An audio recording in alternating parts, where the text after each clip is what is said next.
Okay, good morning. We're back on our journey to a better you. I'm back. Yes, I missed a week last week. Been pretty busy once again. Have some things I'm working on, but I'm back. This week, I want to talk about shrinking. I was kind of torn, but I've heard someone that went and they had a physical and they had their height measured and they found out that they had lost an inch off of their height, which unfortunately is pretty common as you begin to approach being middle aged. And you can, as early as in your 30s, begin to lose your height and begin to shrink. So, and I heard someone else, my Aunt Viv, had made a post. I think she had went to the doctor or something, and she had lost an inch or half an inch or something like that. And it really caught my attention. So I wanted to like read about it and find out, well, are we actually shrinking? So, um, your body, what happens is, so like I said, in your early, is as early as your 30s, but most of the time it starts in your 40s. You can lose up to an inch a year, and that is pretty normal. And what happens is, it's like your body is actually just beginning to break down, and you're I'm trying to look at my notes here because I want to get this make this clear. So like your spine and your joints begin to lose like bone density. And a lot of this is in the post, so you hopefully will read the post all the way through. And I'm going to also attach the links to a couple articles that give you a lot more information, and links to other things if it's a concern for you, because there can be a concern if you're losing too much height. There are concerns with that. So so as your spine and joint, if you begin to lose the bone density and the cartilage and the discs in between the vertebrae, well, they just begin to wear. So it's like, that thickness in between those discs. Well, as they begin to wear, well, one at a time, it causes your spine to like kind of collapse. You know, it's like bone to bone. And then you're losing, oh my phone, you're losing inches off of your body, because your spine is what keeps you upright. It keeps you aligned. So that as that begins to break down, it just begins to, your body just begins to get appear. You lose that height. That's what makes you tall and so forth. So the concern is that also if you begin to lose too much weight, too much weight.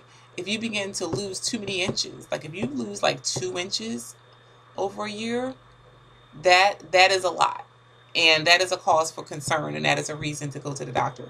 But if you're getting your physicals on a regular basis, then your doctor will be able to notice, okay, he can see each year how your body is changing, and begin to let you know there is a reason for concern. So that's another reason why it is important to go and get your physicals, because you will get your height measured and your weight measured and your blood work and so forth. You'll know if you have enough calcium, because calcium is very important in keeping your bones strong.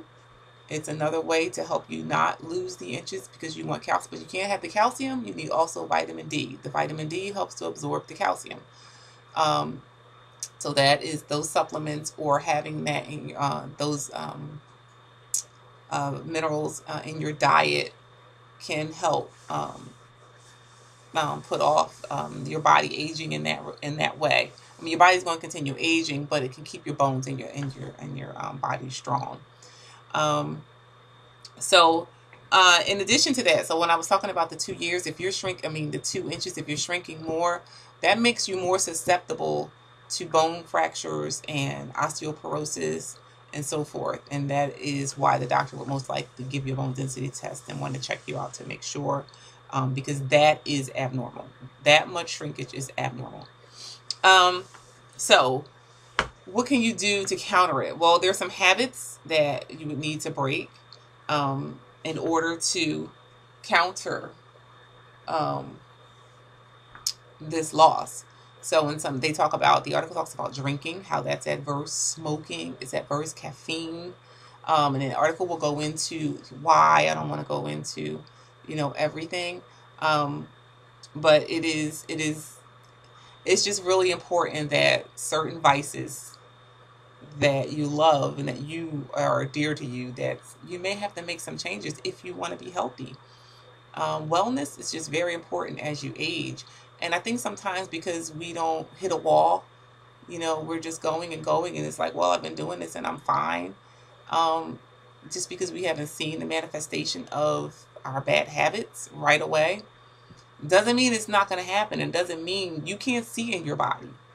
And then one day something just hits you, and then it's like one thing after another thing after another thing. So we have to get wise, and be more sensible and recognize that our bodies are constantly changing. And while we might work out and try to change our diet, yet we're still aging, but we don't want to speed up the process. We don't want to help our bodies to break down even quicker. And if we having like bone problems and joint problems, those are another reason why you have to consider your weight. Your skeletal system, your body was only built to hold but so much. And if you look at what size you used to be and what size you are now, and we wonder why we have aches and pains in our joints and when we stand up, well, your body wasn't built to hold that much, and you're putting so much stress on your bones and on your joints and on your skeletal system. So that's something that we really need to think about. Something else interesting that they said, also talking about diet, and it said research has shown that a good diet in your later years reduces your risk of osteoporosis, high blood pressure, heart disease, and certain cancers. So, and a lot of these nutrients and things that you need, as far as like some of the dietary supplements that I talked about, you can get a lot of it from food. So foods rich in calcium and vitamin D are fruits, vegetables. They help to keep your body strong. And also doing weight-bearing exercises can help to prevent the shrinkage.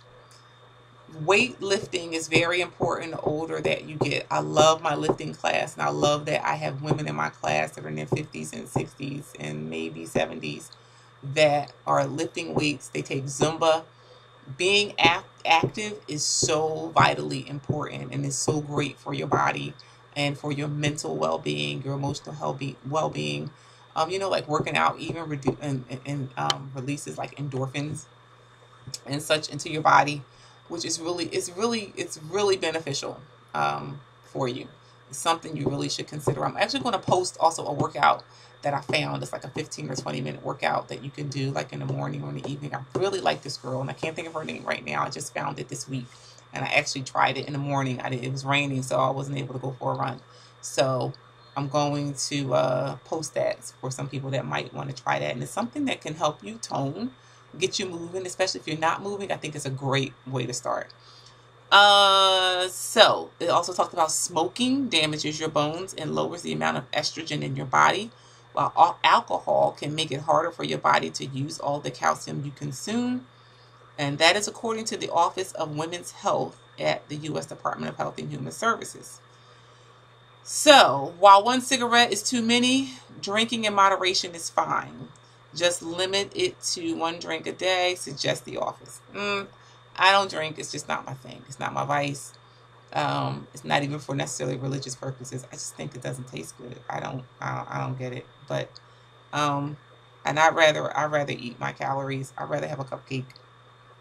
So, if I'm going to go there. So, women also, we need at least, older than 50, need at least 1,200 milligrams of calcium every day. I don't take exactly 1,200. I probably do 600 to 800, but I get a lot of calcium in my diet. But like I said, if you take calcium, you have to take the vitamin D to absorb the calcium, at least 600 unit, or what is it, IU of vitamin D, to help absorb the calcium. Also, while supplements are good, and this is in the post, while supplements are a good source for calcium, dairy is also good. Almonds, broccoli, kale, salmon, soy products such as tofu. You got to be careful with the soy though. I try to be, even though I'm vegan, I try to watch my soy. And men really shouldn't do a lot of soy unless you want to start having breasts. Top sources of vitamin D include oily fish, egg yolks, and fortified milk. And I believe most of like the almond milks and the coconut milks and the flax milks, they also have, are fortified with calcium and vitamin D. I do almond milk I'm pretty much stuck on almond milk, but sometimes I switch it up and I'll do coconut. Right now I probably have almond milk and coconut milk in the refrigerator. Sometimes then I'll go for flax, um, and I'm just used to it now. I stopped drinking regular milk before I even became vegan. It's not for us, but that's a whole nother post. So please look at the links. Read through the post in case I missed anything, but I think I covered like a lot of it. And just make sure that you're getting your physicals. Oh, also this said if you've lost more than 2 inches in a year, you might be at a higher risk for spinal and hip fractures, as well as heart disease. Men. This is targeting men. So be careful. So it's not just women. Men. Heart disease is like a number one. I think it's number one for men. I can't remember if it's number one for men, number two for women, or number one for women, number two for men. Either way, it's up there. Heart disease is very common. We need to check on our hearts and make sure we're taking care of our bodies and staying heart healthy. Okay, I'm going to get ready to go. Make sure we're drinking our water. The weather has been beautiful, so we should be outside, walking, running, doing something, staying active. I will be away next week, but I may try to do my post from California. I'll be in California, so I might try to do my post there. And, oh, I don't know if I talked about my Bone Active. This is a supplement that I wanted to talk about that, or just show you that I started taking. It was recommended to me from my friend Adam, who some of you know. He's like me times 3 as far as the health and wellness. He knows 10 times more than me. He recommended this for me. And so I was taking something else, another calcium supplement, so I replaced it with this. The only thing with this is called Bone Active. It is, I'll try to remember to put a link. It is a raw form of a natural calcium source, but it is expensive. It's like $30. It was hard for me to click the mouse. I mean, I was struggling. Just $30. It was 120 capsules. You take 2 a day. So it does last 60 days. Because I have some, I usually get 90 capsules, so I usually spend more. So this was rough, but I got it. I just started taking it. They say it's good to take it with vinegar. And so I drink 4 tablespoons of apple cider vinegar a day. So I just take it when I take that. That's another post. I'll talk to you about apple cider vinegar, and Bragg's, liquid aminos, and those things. I think I might just have a post about some of those things that are good for you and why they're good for you. So I'm going to get ready to go. And like I said, I'm going to try to do another post next week because I have one that I already started that I want to talk about. I wanted to talk about sodium. I have a friend that loves salt. And she's having problems like keeping her belly down and so forth. And I'm like, sodium makes you retain water, but not only that, it affects you in a whole lot of other ways, especially with your blood pressure. So I'm going to talk about that next week. So have a great day, and continue on your journey to a better you. And I will see you next week, Lord willing. Bye-bye.